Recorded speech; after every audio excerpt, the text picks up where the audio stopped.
Yes, very important information for you, Sabine Hossenfelder. Just think the galaxies be large particles that transmit information from an object that is so massive and dense that it radiates energy, from which new expanding galaxies are created from the center outward during the journey.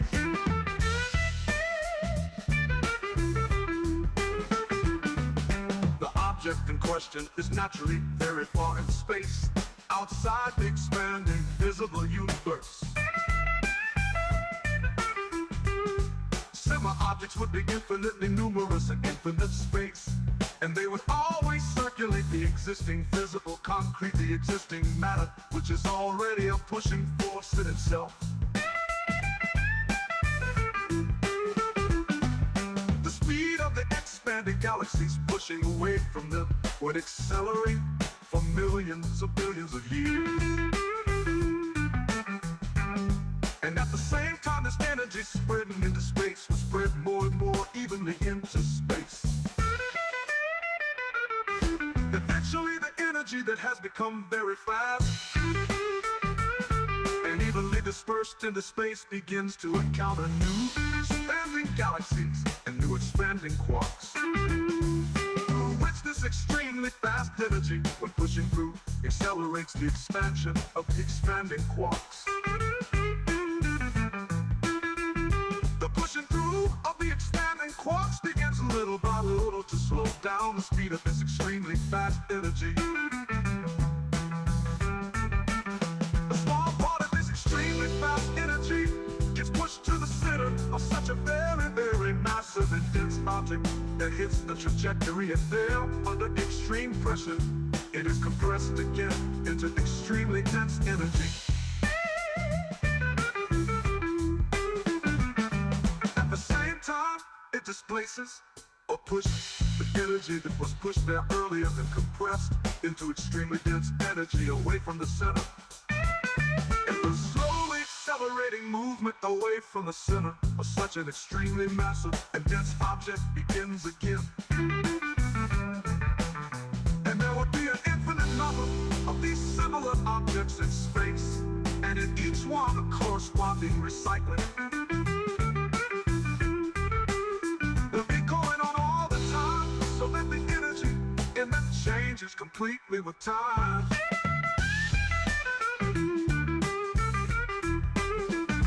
During the push away from the center, and due to the expansion of the sector, dispersion into a larger and larger area of space becomes possible. Accordingly, the further away from the center of the object in question this extremely dense energy gets, the more it begins to encounter the pushing energy, and in collisions the dispersion of this extremely dense energy accelerates. And through this, the speed away from the center of this object accelerates, accelerates, accelerates. So no other forces would even exist.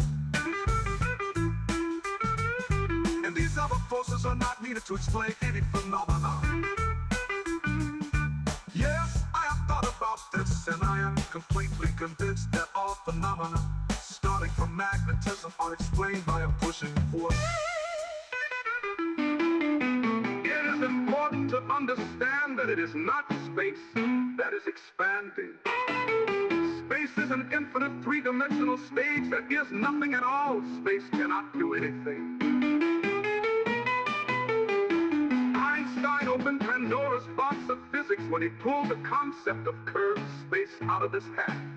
This is very important information for you, Sabine Hossenfelder. Yes, the truth is too much for all physicists and cosmologists. Not for me. I was the only one who correctly predicted what would be observed with the Webb telescope. Fully formed and massive galaxies in the very young observable universe. I explained in advance why such things would be observed. In reality, galaxies form rapidly from the center outward. First came the expanding supermassive objects at galaxy centers, each in its own Big Bang in 3 spatial dimensions. These expanding supermassive objects emitted zillions of separate, expanding dark matter clumps, from which new expanding stars form quickly, as if from nothing, but of course not truly from nothing. It only required two expanding supermassive objects to meet in such a way that they pushed past each other. Then these expanding dark matter clumps passed through one another again and again. Eventually, their expansion accelerated so much that they couldn't push each other away fast enough as they were expanding. At that point, new expanding stars began to form from them, stars that really did seem to appear out of nowhere. A falling, expanding apple moves away from the expanding Earth's center, but more slowly than the expanding Earth's surface. The universe is a master of illusion. Remember, the sun's movement in the sky is also an illusion. It's not space that expands, nor is space curved. Einstein opened physics Pandora's box when he pulled the idea of curved space out of his hat. Inside atomic nuclei, there are congestion areas like traffic areas of energy dispersing into space, which circulate dark energy that spreads into space. From this, particles we can detect, like electrons and photons, are formed, and even they are composed of energy dispersing into space. Time is relative because matter's volume is relative.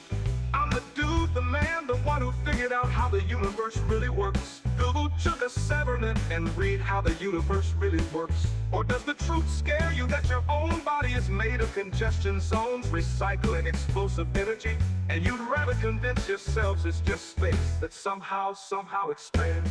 Forget your hocus-pocus space-time that performs tricks and start doing science. Forget the idea that everything began from absolute nothingness. It's all just the recycling of something physically and concretely real that has existed forever. Expanding galaxies are huge particles transmitting information from extremely distant locations. There are infinitely many similar sources in infinite space, recycling this eternally existing, physically concrete something that is itself pushing force.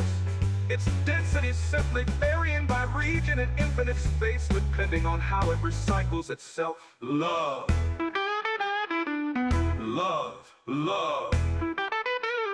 Love. Love. Love. Love.